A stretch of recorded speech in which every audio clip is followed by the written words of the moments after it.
Hi, today I'm going to show how I am fertilizing my orchids. So I have, as you see, I have two drums, each with about 70 liters of capacity. The first one I'm just filling it up with plain water. This is just the plain Kaveri water that we get, local municipal water.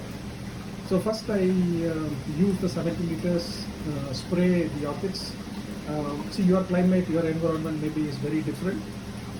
Here currently the humidity is like, as of now as we speak, is about 4:30 in the evening. The humidity stands at about 10%. Right, so it's extremely dry and very dry, humid, no humidity at all, is about 10%. So from now on till about monsoon, which is about 4 months away, we have to live with a situation where the humidity during the peak of the day, around 12, around the lowest humidity we will have around 3 p.m. and then from after sunset it starts improving, it goes maximum up to 50%. So first what I do is, in this especially dry, unhumid weather, I just water the plants thoroughly well at around 4:35.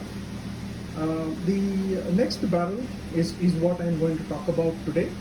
The next barrel is where I'm going to make the special formulation in terms of nutrition.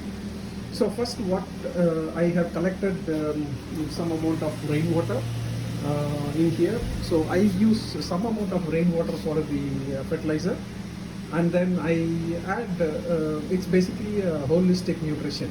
So holistic nutrition in the sense, all the whatever is required for the orchids is added into this barrel. There is a certain procedure which I have worked over years to get it right. So now the first barrel is almost ready. So now let's start with what do I do with the nutrition for the second barrel. So second barrel, it again, like what I said, is about, each of it is about 70 liters.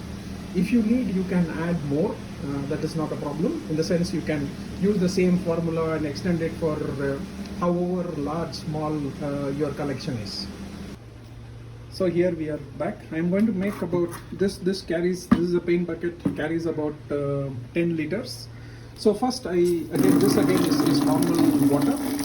I add, the first ingredient is well distilled wood vinegar. This is required, not required, it is not must, but you have it, you can use it. It helps for sure. So then I add the most important item is basically a very good fulvic acid. This is about 10 grams. So I use about 10 grams for about doing 70 liters for the fertilizer, the fertilization solution. Add the fulvic acid. It's very extremely fine powder, brown color powder. Then I add about, this is about roughly about 70 grams of calcium nitrate. So I add this too.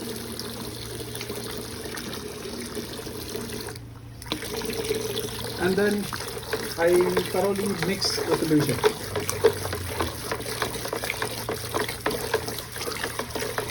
So only thing is, this fulvic acid is extremely hygroscopic, so you'll have to be careful. You have to store it in at least 2-3 layers of plastic, polythene, so that it doesn't catch humidity, and it will become like slowly it will start absorbing moisture, and it will slowly become like a harder substance.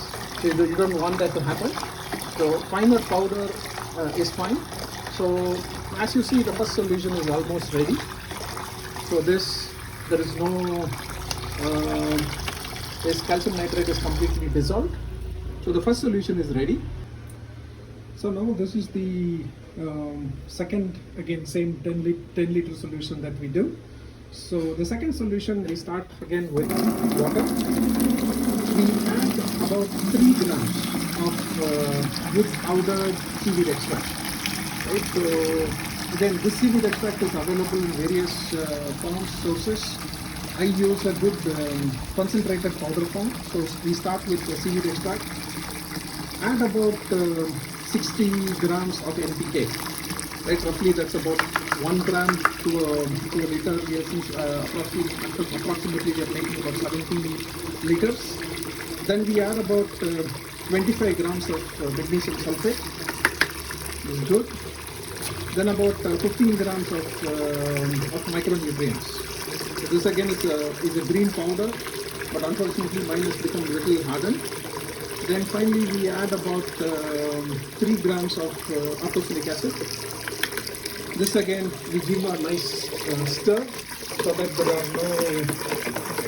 It's usually most of these are water soluble and then they dissolve in water.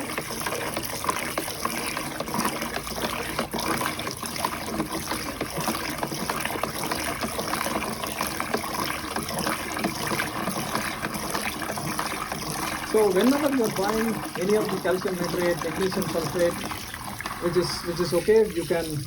So now this is almost the solution B is ready. We add another 2 ingredients. So this is solution 1 that we made. I have added about 20 liters of water. Now I add solution B, which is the NPK plus whatever other things that we added.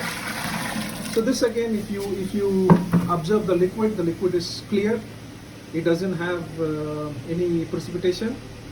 So we are ready with solution 2. Now we add one more compound to it, which is the most again interesting compound. Okay.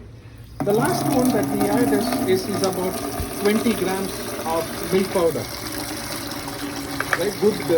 Here what we get is Amul milk powder. Of the lot, Amul is better. Better in the sense when you mix it with the final solution, it doesn't curdle or precipitate. Right? Others I have noticed that there is some amount of curdling that happens. So fine precipitation, I would avoid it. If you stick to Amul, it doesn't precipitate. Right? So you can possibly use Amul. You can use little warm water to dissolve it. Is even better. You don't need a very large quantity. So for me, maybe for a full growing season, I use maybe about half kg. Right? It's not really much. So this again is the third solution that we do. So now we have solution 1, 2. Now we are going to add solution 3. So solution 3 is the milk powder. So we add solution 3. Again, if you observe, it doesn't precipitate or nothing happens. It's a nice brown color solution that doesn't have any precipitation. Now we can top it up with the rest of it with water. So like what I said, first solution is 10 liters, another solution is of 10 liters.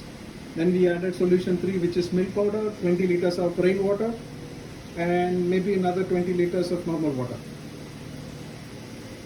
So now we are ready with solution 2, as in the drum 2. So drum 1 is plain water, drum 2 is the all-in-one meal, right? So I don't give calcium separately, magnesium separately, micronutrients separately, which I was doing earlier. This helps me in reducing to keep track of when I gave what. And it simplifies the procedure for me, right? And the most important aspects here is the fulvic acid, good choice of seaweed extract, and good amino acid. So these will ensure that whatever we have as a solution is really good and helps the plant to grow beautifully. One last thing. Last we have to add is about 5 ml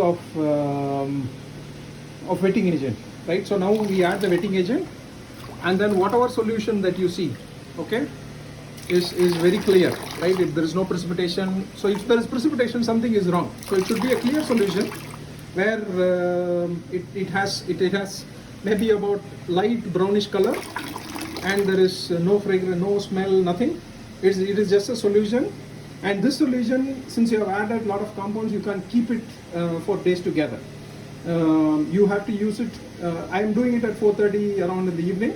At max, I can use it, reuse it maybe tomorrow morning. Right? So beyond that, it doesn't have life. So please don't mix it and keep it for longer duration.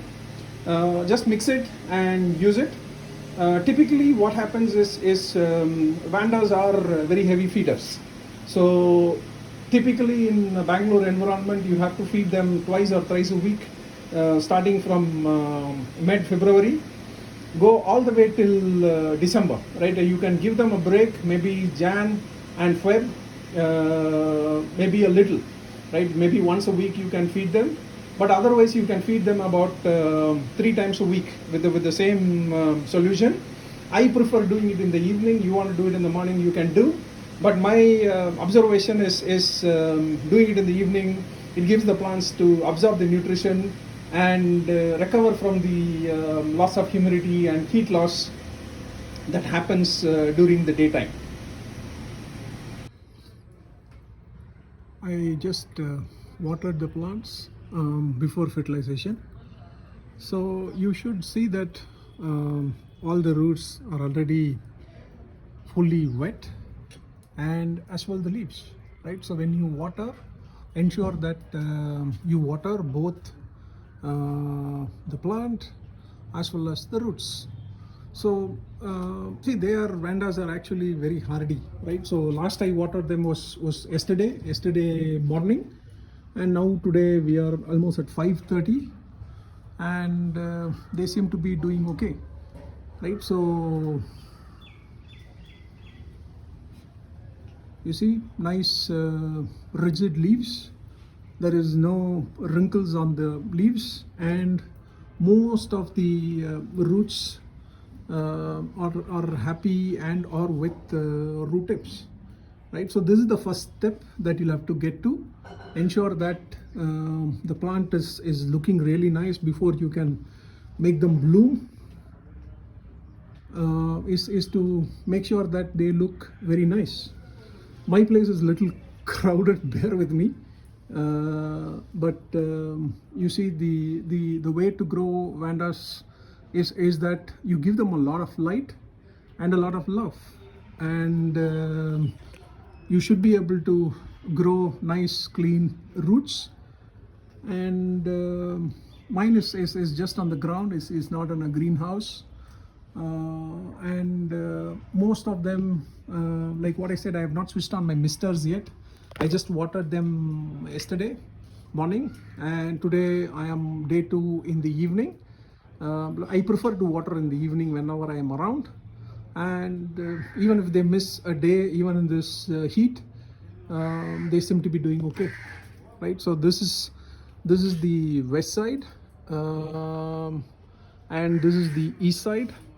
And I have constant air movement from either from west to east or east to west, right? And I have plants all over, right? So I have a couple of fans running on solar, and by and large they're doing okay, right?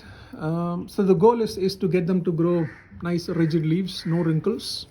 This one had a scale infection, and I had to treat it. Now it's recovering from that, and yeah, that's it.